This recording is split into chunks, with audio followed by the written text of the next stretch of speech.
to have you back. Today, I will tell you, in my opinion, and based on documented fact, evidence if you like, why President BUKELE of El-Salvador will never abandon Bitcoin as legal tender. Perhaps you are wondering why, more so as we have witnessed how Bitcoin and other cryptos crashed recently within the first and second quarter of 2022. To inform you, according to reports by Coin Metrics, more than $200 billion was erased from the entire crypto market, and Bitcoin in particular plunged below $26,000. Meanwhile, as of today, Bitcoin has paid its losses, cut its losses, and recovered a bit, and now trading during the production of this video, May 2022, at say around $30,000. You see, in the midst of what looked like a risky investment, surrounded by uncertainty, President BUKELE purchased more Bitcoin. The president purchases 410 more Bitcoins amid market drop. President BUKELE says so in a tweet recently in May 2022. The question is, why? Stay tuned, let me explain some of the reasons. Grab a cuppa, of course, a cup of tea, and then subscribe. This video is for financial education purposes. Thank you. And to remind you, El Salvador was the first country to accept Bitcoin as legal tender on September 7, 2021, thus making Bitcoin an acceptable means of exchange for goods and services. Okay, let's say you do not know what Bitcoin is all about. No worries, I got your back. You see, Bitcoin is a digital currency, a peer-to-peer electronic system, meaning no paper money to print or coin to mint. A virtual currency designed to act as money and a form of payment outside the control of anyone, persons or group or entity. So technically, it removes the need for third-party involvement in financial transactions like bank. So in effect, Bitcoin is decentralized, and Bitcoin connects buyers of goods and services through a well-secured keys, and it is also secured in blockchain technology.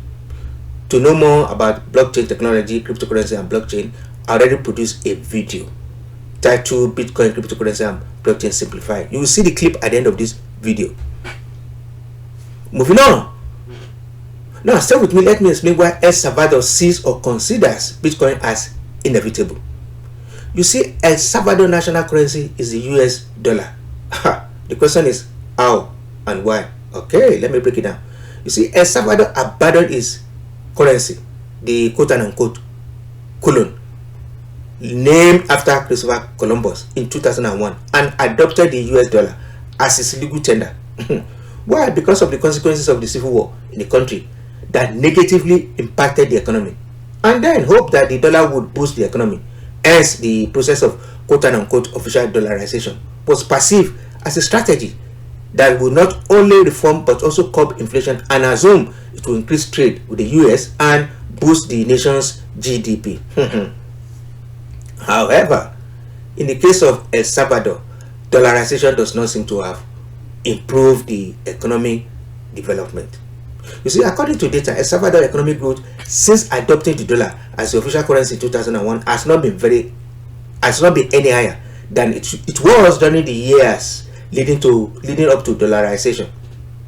El Salvador saw higher growth rates in the years before it adopted the dollar. Okay, another reason is instability exacerbated by high crime rates and violence.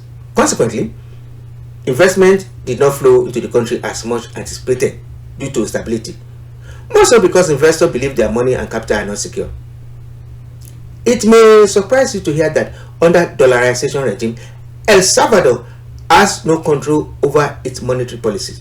Why? Because by adopting the US dollar as its official currency, El Salvador has ceded its authority over the money supply and interest rates to the US Federal Reserve. Wow. So you want to ask me what is the implication of this question? Of this, relying on adopting US dollar as a currency? Well, that's a good question. See, because of this action, the government has to depend on taxes and spending to stimulate the economy, which inevitably has resulted in higher deficit for over some time. Okay, let us examine the country performance vis-a-vis GDP and another metric. You see, with dollarization, the government promised the arrival of abundant investment, more export, and quality jobs that never came. You see, the outcome has been negative, summarized by University Professor Roberto Carnos. He said import continue to exceed export, and average annual economic growth has been 2% of GDP. The situation is complicated because public debt is around 90% of GDP. And if the indebtedness expected for 2021 is realized, the commitment could reach 0.14% of GDP. Wow. Okay. Listen to this. To inform you, what I just said was the scenario. I meant El Salvador economic overview prior to the time Bitcoin was adopted as legal tender. That said, now if you are President Bukele, if you are in President Bukele's shoes, what would you do? Would you allow your economy to collapse because of inflation, deflation, and stagnation, etc.? Please, I'd like to hear your comment. And now you know why the El Salvador president purchases 410 more bitcoins amid market drop. And in defense of adoption of Bitcoin, the president stated that Bitcoin has a lot of potentials, and as such, it will help El Salvador living abroad to send remittance back home. Besides, and I quote, it will bring financial inclusion, investment, tourism, innovation, and economic development to the country, end quote. I am convinced you really get the full picture. Okay, now, what is your opinion? Is this a good idea for El Salvador to abandon Bitcoin given what is at stake? I'd like to hear a comment. Okay, here comes the best part. Subscribe, like, and comment. Remember, the goal is to generate wealth, build companies, and then create jobs. Bye now. See you soon.